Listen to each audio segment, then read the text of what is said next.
Hi எல்லாருக்கும் வணக்கம். இன்னைக்கு நம்ம என்ன பண்ண போறோம்னா டேஸ்டான மைசூர் பாக் தான் பண்ண போறோம். வாங்க எப்படி பண்ணுறதுன்னு பார்க்கலாம். ஒரு பேனில் கடல மாவை நல்லா லோ ஃப்ளேமில் ஃப்ரை பண்ணிக்கோங்க. ஃப்ரை பண்ண கடல மாவை ஒரு பவுலில் சேர்த்துட்டு அது கூட நெய் சேர்த்துக்கலாம். மைசூர் பாக்குக்கு நெய் தான் முக்கியம். நம்ம எவ்வளோ நெய் சேர்க்குறோமோ அவ்வளோ டேஸ்ட்டாக இருக்கும். இதை நல்லா மிக்ஸ் பண்ணிக்கோங்க. இந்த மாதிரி நல்லா மிக்ஸ் பண்ணிக்கணும். இப்போ நம்ம ஒரு கடாயில் தண்ணி ஊற்றிக்கிட்டு அது கூட சர்க்கரை சேர்த்துக்கலாம். நான் 3 கப்பு கடல மாவு சேர்த்துருக்கேன். அதனால் சர்க்கரை 3 கப்பு நீங்கள் சேர்த்துக்கணும். சேர்த்து நல்லா மிக்ஸ் பண்ணி இந்த மாதிரி பாக்கம் வர வைக்கணும். இந்த மாதிரி பிசுப்பு தரமாக இருக்கணும். நம்மளுக்கு பாக்க ரெடியானோடனே நம்ம கடல மாவை இதில் சேர்த்துட்டு நல்லா மிக்ஸ் பண்ணிக்கணும்.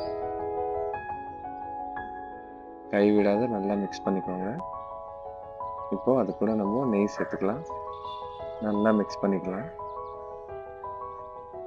மறுபடியும் நெய் சேர்த்துக்கலாம்.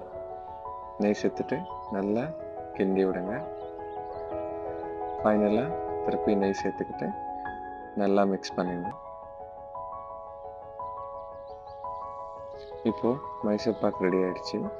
இப்போ நம்ம அந்த மைசூர் பாக்கை ஒரு பிளேட்டில் சேர்த்துக்கலாம். இப்போது ஒரு 4 ஹவர்ஸ் வரைக்கும் கூல் ஆக விடுங்க.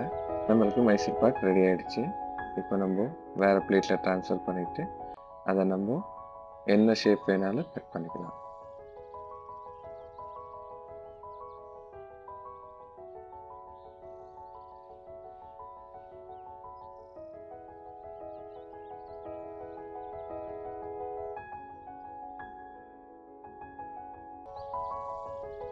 ஒரு வாட்டி ட்ரை பண்ணி பாருங்கள். ரொம்ப டேஸ்ட்டாக இருக்கும். வாயில் வச்சோன்னே கரைஞ்சிரும்.